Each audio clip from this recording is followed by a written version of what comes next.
What if I told you that there actually is a way to outperform the market over long periods of time? No, I'm not talking about active management and stock picking. What I'm referring to is factor investing.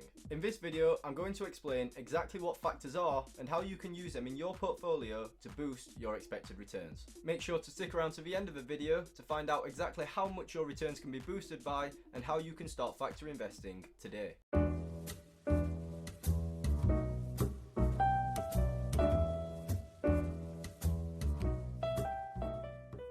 Hello everybody, my name is Lewis and welcome back to iQinvesting, where we talk about saving, investing and everything in between. Make sure to subscribe to our channel and follow us on Instagram at iQinvesting UK for more stock market related content every week. Quick disclaimer, I am not a qualified investment advisor, I'm just an amateur investor who loves saving and investing. And with that out of the way, let's get straight into today's content.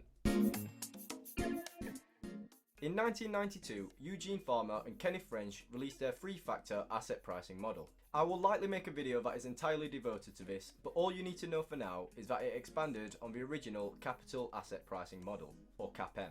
CAPM basically explained that there is a relationship between the systematic risk and the expected return of an asset. If the risk of a particular stock is higher than the market, then the expected returns should be greater. Please note that this doesn't mean that riskier stocks are guaranteed to outperform the market, as it is only a model. This market risk factor was the first factor that was discovered way back in the early 1960s. But, as we explained, in 1992, Fama and French discovered two more factors that can be used to better explain the expected return of a stock. The first of these is the size factor, which explains that small cap stocks have outperformed large cap stocks over longer periods of time. This is explained by the increased business risk that is associated with small cap stocks. Secondly, there is a value factor, which explains that value stocks have outperformed growth stocks over longer periods of time. A value stock is a stock that appears to have a relatively low price when compared to a company's financials or fundamentals. Value stocks are thought to outperform growth stocks as they entail more risk, which explains why they are priced in at a low value in the first place. In recent years, other factors have been discovered, such as profitability,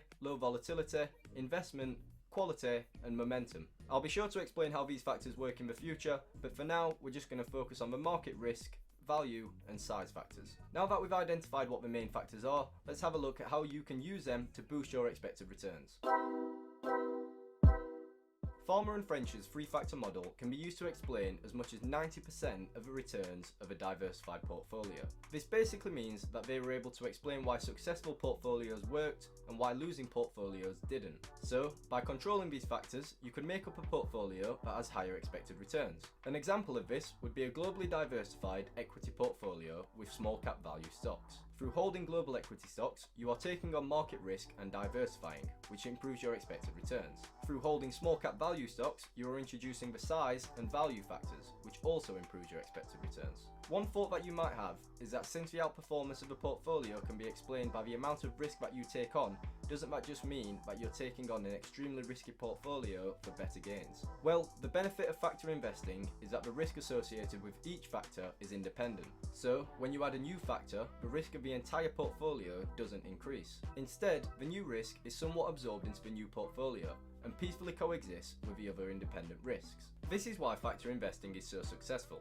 You are taking on several risks without increasing the overall risk of a portfolio. This means that you're able to get the maximum risk-adjusted returns. With that out of the way, let's get into the good stuff. Exactly how much can a factor-tilted portfolio outperform the market? Using Ben Felix's data, which I will link in the comments below, the factor premiums for global stocks, excluding the US, from 1990 to 2018 is as follows. The market premium was 2.31%, the value premium was 4.29%, and the size premium was 0.08% per year on average. So yes, to be clear, value stocks returned an extra 4.29% per year when compared to average market returns. The small stocks premium was less exciting, but don't let this put you off small cap stocks. The returns for small cap stocks are stained by small cap growth stocks with poor profitability. If you are able to combine the small size factor with the value factor, the returns would be much better.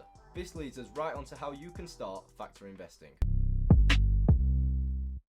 Luckily, most brokerages provide factor ETFs that you can use to help start factor investing. You can simply search for factor ETF on your favourite brokerage website to see what factor options they have available. There are also some companies, such as Dimensional Fund Advisors, that dedicate their investment options to factor ETFs. They offer globally diversified portfolios that are designed to lean towards the well-documented factors. However, Dimensional do not offer their ETFs and index funds to retail investors. To invest with them, it must be through an advisor that they have hand selected. One reason that they have chosen to do this is to ensure that investors stay invested through the hard times. This gives the funds the best performance possible. This leads right into an important aspect of factor investing, which is to stay invested. Although factors have outperformed the market over the long run, it hasn't been an easy ride. Individual factors often go through long periods of underperformance before coming out on top. This is actually the case for the value factor right now. Over the past decade, the value factor alone has produced close to negative returns. This is a massive underperformance as the market has been on a massive bull run during this period. This leads to many investors claiming that the value premium is dead. But this is not the first time that a factor has underperformed for such a long period in history. To achieve the premiums that the factors can deliver, the key is to stay invested and not lose hope. If you're worried about the underperformance of a factor for such a long period of time, then only allocate a small section of your portfolio to that factor. Through combining all of the factors through a range of factor ETFs and total market ETFs, you could achieve positive results. And with that, make sure to subscribe to the channel and follow us on Instagram at iQinvesting UK for more stock market related content every week. If you enjoyed the video, smash the like button and share it with a friend so that they can learn about factor investing too. Have you got any questions about investing in factors? Let me know in the comments below. As always, thanks for watching.